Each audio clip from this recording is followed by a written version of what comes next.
मुद्दे पर एक साथ आ रहे हैं। एक साथ मराठी विजय दिवस के लिए कल रैली करने वाले उसके ठीक 24 घंटे पहले महाराष्ट्र सरकार के मंत्री नितेश राणे ने एक बयान दिया। बयान में एमएनएस की गुंडागर्दी पर हमला बोला।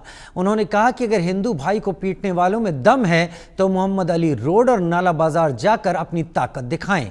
राणे ने कहा कि हमारी सरकार हिंदुओं द्वारा स्थापित हिंदुत्ववादी सोच की है, इसलिए हमारे हिंदू भाई को पीटने वालों पर कड़ी से कड़ी कार्रवाई होगी। नितेश राणे ने कहा कि हमारी सरकार भी तीसरी आंख खोलेगी। राणे ने सवाल दागा कि वो जो दाढ़ी वाले और गोल टोपी वाले हैं मराठी में बात करते हैं क्या? शुद्ध मराठी में बात करते हैं क्या?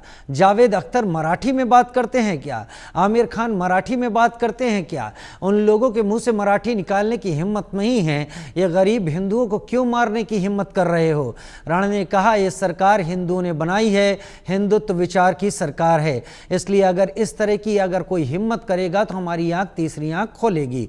तो क्या महाराष्ट्र सरकार के इस बयान के बाद अब हिंदी मराठी का मुद्दा हिंदू मुसलमान का हो गया है? क्या बीएमसी चुनाव को लेकर अब महाराष्ट्र में हिंदू वर्सेस मुसलमान होने जा रहा है? आज इसी मुद्दे पर हम चर्चा करेंगे। पहले सुनिए नितेश राणे ने क्या कुछ कहा है। एक हिंदू को मारा गया तो मुझे बोलना है कि इतनी हिम्मत जाके नल बाजार और मोहम्मद अली रोड में दिखाओ ना। वो जो दाढ़ी वाले और गोल टोपी वाले क्या मराठी में बात करते क्या? शुद्ध मराठी में बात करते क्या? उधर जाने की, उनको कान के नीचे बजाने की हिम्मत नहीं है। जावेद अख्तर क्या मराठी में बात करता है क्या? आमिर खान क्या मराठी में गाता है क्या? उधर उसके मुंह से मराठी निकालने की हिम्मत नहीं है। ये गरीब हिंदू को क्यों मारने की हिम्मत कर रहे हो? ये सरकार हिंदू ने बिठाई है, हिंदुत्व विचार की सरकार है, इसलिए इस तरह की कोई भी अगर कोई हिम्मत करेगा तो हमारी सरकार भी तीसरी आंख खोलेगी। इतना मैं कहना चाहता हूं।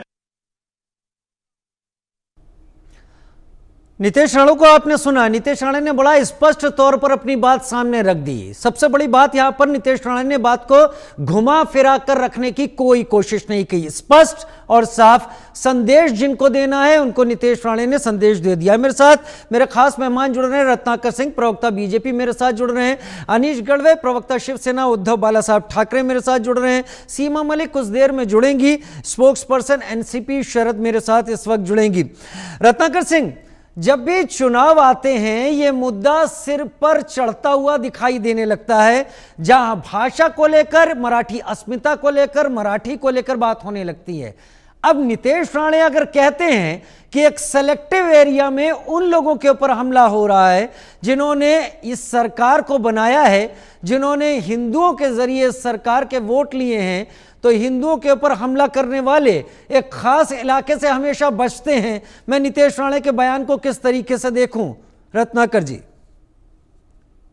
जी राजीव जी, आपने बिल्कुल सही कहा कि जब जब इस तरह के मनपा के चुनाव, मुंबई नगर पालिका का चुनाव होता है, निश्चित रूप से अपनी राजनीतिक जमीन खो चुकी पार्टियां जो खुद को महाराष्ट्र और मराठी हितैषी बताती हैं, स्वघोषित पार्टियां हैं ये, और ये इस तरह के उनके पास कोई मुद्दे बचे नहीं हैं अब आज महाराष्ट्र में, तो इस तरह के मुद्दे लेकर के आते हैं और भाषा और प्रांत के नाम पे लोगों को भड़काने उकसाने का काम करते हैं और इस तरह से मारपीट करने का काम करते हैं, जो निश्चित रूप से एक निंदनीय कृत्य है और इस कृत्य की जितनी भी भर्त्सना की जाए वह कम है। और देखिए, जहां तक भारतीय जनता पार्टी की बात है, और फडणवीस जी ने पहले ही कहा है कि महाराष्ट्र में मराठी भाषा के लिए आप बिल्कुल आग्रह कर सकते हैं, लेकिन या किसी को भी इस तरह से प्रताड़ित करना यह बिल्कुल बर्दाश्त नहीं होगा। और हम कार्रवाई इस तरह के हिंसा फैलाने वाले लोगों के प्रति हम लोग कर चुके हैं, और आगे भी अगर कोई इस तरह का हिंसा फैलाएगा तो निश्चित रूप से उस पर कार्रवाई होगी। देखिए, वस्तु स्थिति ये है राजीव जी कि आज शिवसेना यूबीटी हो चाहे मनसे हो, शिवसेना यूबीटी को राजनीति, भाषा और प्रांत के नाम पे राजनीति करने वाली ये जो पार्टियां हैं, इनको जनता ने पूरी तरह से नकार दिया है। आप पिछले विधानसभा चुनाव में अगर आप देखेंगे तो 288